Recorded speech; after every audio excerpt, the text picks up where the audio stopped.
These men devised this new way of teaching reading that would indeed lower literacy. And they weren't ready to get it into the schools until 1930. Now, why did it take that long? Here was John Dewey saying in 1903 and 4, as far back as 1898, that we've got to do something about literacy. But they had to wait until 1930. Why?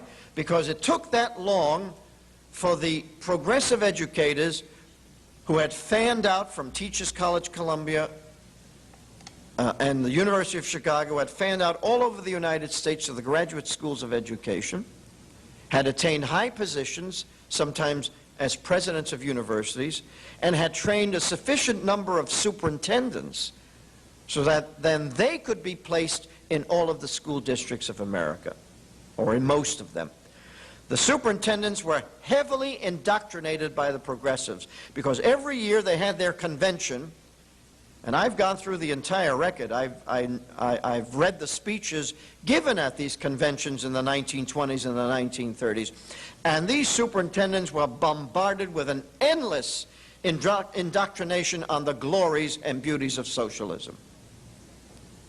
And so by the time 1930 came around, the professors had already created the books that were ready to be put in the schools. And the books that were ready were the Dick and Jane readers, produced by William Scott Gray at the University of Chicago, who was the protege of Charles Judd, who had studied at Leipzig and who was the dean. And the reading books by Arthur I. Gates at Teachers College, Columbia, who had been taught by Edward L. Thorndike. He was Thorndike's protege. So this stuff was coming from the very highest levels of American education. Now, it just so happens that in 1929, the professors were warned that their new teaching method would indeed cause reading problems. Who warned them? Well, the person who warned them was Dr. Samuel T. Orton, a neuropathologist at the University of Iowa, who had been dealing with children with reading problems. You see, they had tried out the method experimentally in different places to see how well it worked. And Dr. Orton was dealing with all of these kids with reading problems, and he found out that the genesis of their problem was this new sight reading method.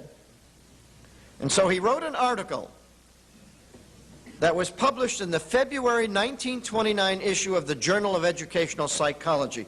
This was the title of the article: "The Sight Reading Method of Teaching Reading as a Source of Reading Disability." See, they knew about it in 1929. And this is what he said. Dr. Orton said, "I wish to emphasize at the beginning that the strictures which I have to offer here do not apply to the use of the sight method of teaching reading as a whole, but only to its effects on a restricted group of children for whom, as I think we can show, this technique is not only not adapted, but often proves an actual obstacle to reading progress. And moreover, I believe that this group is one of considerable size." Well, he was dealing with a very small sample, but we know today that it's about 1/3 of the student population.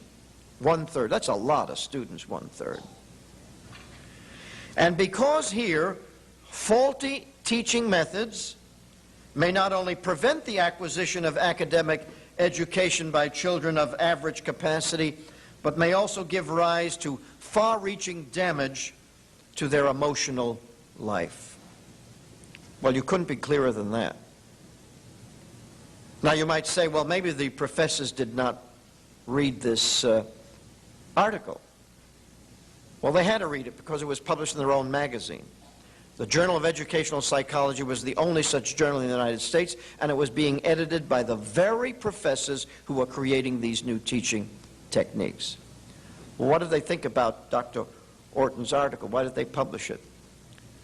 Well, I believe they published it because it confirmed to them what they wanted to know, that the method indeed would do what the professors wanted it to do. Maybe he was just a young doctor who didn't know very much. But Dr. Samuel T. Orton went on to become the world's leading expert on dyslexia. The world's leading expert. In fact, there's an organization named after him today called the Orton Dyslexia Society, which deals with the reading problems. He identified them. Now, supposing a drug firm was on the eve of putting out a new drug, issuing a new drug, and they were warned by a distinguished physician that this drug would have deleterious effects on many of its users, do you think that that drug firm in its right mind would proceed to put that drug on the market? I think they would have second thoughts. Now, here was a doctor, a medical doctor, telling these professors that this new teaching method would have harmful effects on a considerable number of youngsters, and they went ahead and put it in the schools. Well, of course, it didn't take very long before the harmful effects became pretty obvious to the American people. As a matter of fact, in April of 1944, Life magazine published a lead article on dyslexia. By then it had become a household word, by 1944. Prior to 1930, nobody had ever heard of dyslexia. And all you have to do is go through the periodical guide, the Guide to Periodical Literature, educational literature, and try to find dyslexia in the index prior to this period. You won't find it. It didn't exist. The disease didn't exist. But this is what they wrote in 1944 about dyslexia. Life magazine. Millions of children in the U.S. suffer from dyslexia, which is the medical term for reading difficulties.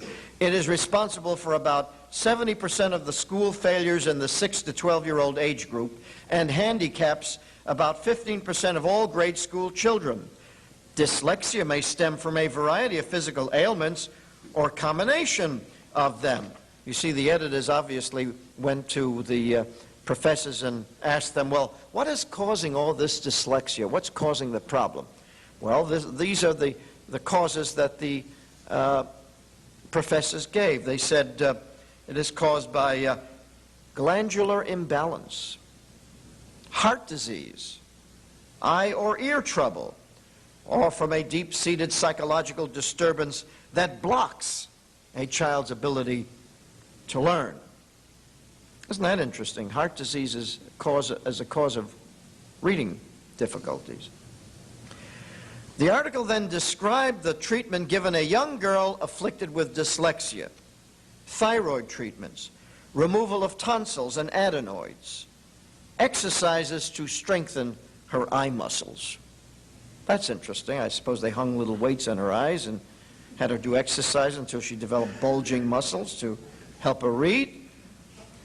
Nowhere did they recommend teaching her the alphabet. Wouldn't that have been the simple thing to do? But this was the kind of misinformation, disinformation that was going out to the public. And you can imagine these professors laughing all the way to the bank, because by now they were carrying satchels of royalties money. They were selling these books by the millions. Every school district in America was using them. And they were getting rich in the process while destroying the intellect of millions of children, while crippling them academically, producing children who had to have their tonsils removed to improve their reading. But if heart disease is the cause of the problem, why are they removing her adenoids? That doesn't make sense. But apparently, you see, the editors of Life magazine no more were curious to find out the truth than that poor lady and the gentleman who wrote that article just last October in Sky magazine.